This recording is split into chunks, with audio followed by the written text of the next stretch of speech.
welcome back. Welcome if you're new here. I'm coming to you with a wrap up from Galaxyathon.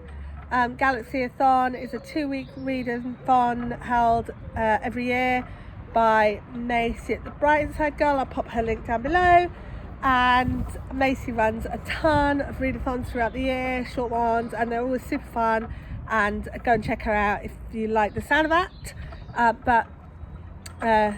Galaxyathon just finished yesterday, and it had 5 prompts, and I read 6 books, one for each prompt and an extra one. And the prompts were set on a spaceship, space mystery, astronauts on the cover, alien encounter, and space word in the title. So I'm going to tell you what books I read and what I did count it for, and if they could count for any other prompts. So the first book I read for Set on a Spaceship, The Lost Fleet Fearless by Jack Campbell. It kind of has eyes here which clearly are an astronaut, but I think I'm going with this basically only counts for Set on a Spaceship. This is the second in a series where a legendary hero has been revived and brought back to fight for a war, and he's kind of shocked with how much lack of compassion there is and how much lack of care for civilians there is in modern day fleets, but also how they just like, let's kill everyone and it doesn't matter how many, like they're not good tactics. So he comes in and he's like, yeah, okay, so firstly you're losing, and secondly you're losing it while being evil, so let's do neither of those. Well, firstly you're being evil, and secondly, like he cares more about not being evil, but he also doesn't want him to keep losing because people are dying on his watch. So it's about turning that around. There's a bit in the middle of this book where I can tell that Campbell is getting frustrated with incompetent men being hired over competent women, although that isn't actually what happens in the book. It feels like that's something that's happened in the author's life. So yeah, so that's a nice little addition. And I just really enjoyed this series. This is the second. I might quite quickly go on to the third, I don't know.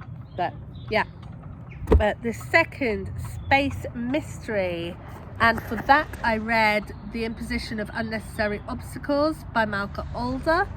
And this could also, no, I'm afraid that only counts for Space Mystery. And this is a sort of gender flipped Holmes retelling in Jupiter.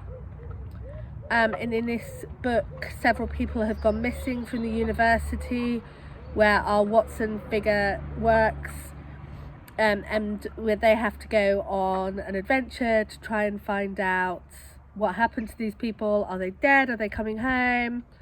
And it's a novella, and it's short and it's sweet, and I enjoyed it. And it's the second in the series. The third, Astronaut on the Cover. I've got Pride and Prejudice in Space. This would also count for Set on a Spaceship, because while it's not all set on a spaceship, there is significant spaceship happenings on here. And it also counts as space word in title because it's literally got the word space in it. This is a retelling of Pride and Prejudice in space, as you'd expect. It's actually gorgeous. I love the colours, I love the illustrations. It's just, for me, there's not enough of an adaptation for it being in space.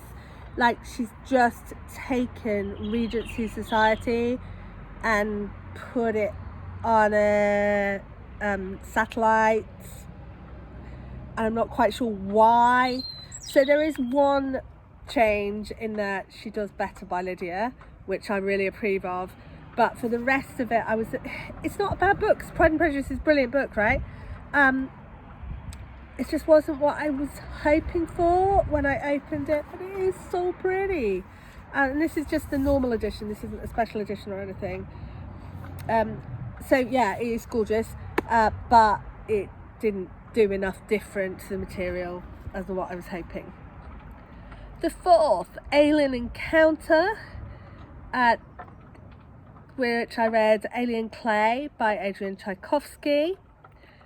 And this does not feature an astronaut. It's not really got a mystery, but it could be space word in title because obviously it's got the word alien in the title. And this is a thriller, sort of verging between sci-fi, horror, kind of that kind of area thriller, in which some convicts are sent after having a revolution on Earth. So academics are sent to explore this world, where they've got this world called Kiln, where they have this massive like pottery works, but the civilization that built them seems to have disappeared, and they get sent out to investigate the kind of what's going on. And because the regime that sends them are entirely unethical, they are sort of thrown into the world to kind of see like what's going to happen to them, and then things happen to them physically while they're there. There's also a little bit of rebellion amongst the prison warders. It's kind of dark, but it's kind of dark with an edge of hope, and I found it really beautiful and ultimately quite satisfying. Space word in the title, and I read Space Odyssey by Catherine M. Vellante. This would also work for set on a spaceship and alien encounter, and this is a Douglas Adams inspired fever dream. It's kind of Eurovision-y. It's kind of the world is going to hell in a handbasket and how we're going to get it back. It's kind of First Contact. There's a lot of weird stuff with the rain, but it's basically a fever dream. And I really can't describe it because there's just so much going on, and it's so much like kind of intertwisted plotty stuff going on, and it's kind of sweet in places and kind of mystifying all over.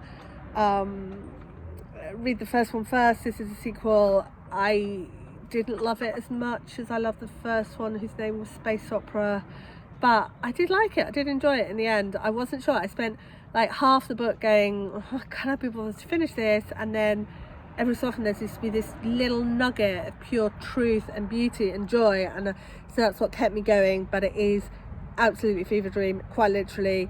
Valenti said she had COVID while she was writing it, and it kind of shows.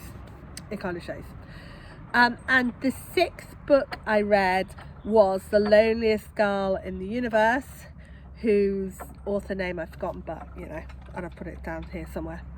And that goes for set in a spaceship, astronaut on the cover, and space word in the title.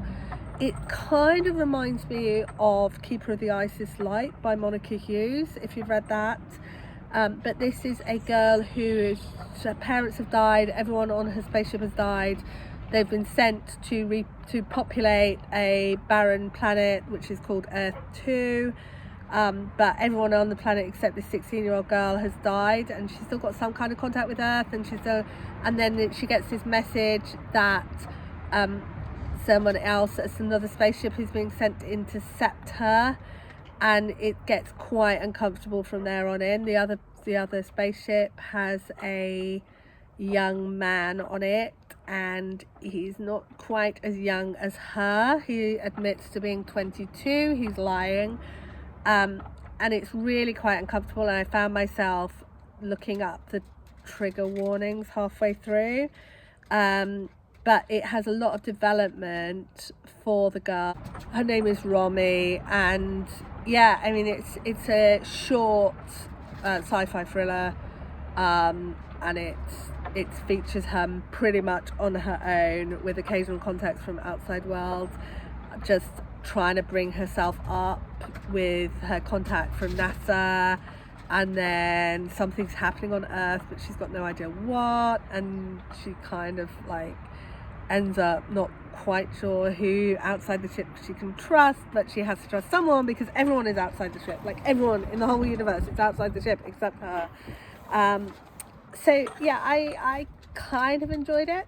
I did find it very uncomfortable. The ending was not what I expected at all. So I did think, for me, the twist really worked, but I think a lot of people find it didn't work for them. So I don't know if that sounds like your kind of thing, give it a go. And if you'd like me to talk more about Keeper of the Isis Light, I can do that too. Okay, I will see you soon. Bye.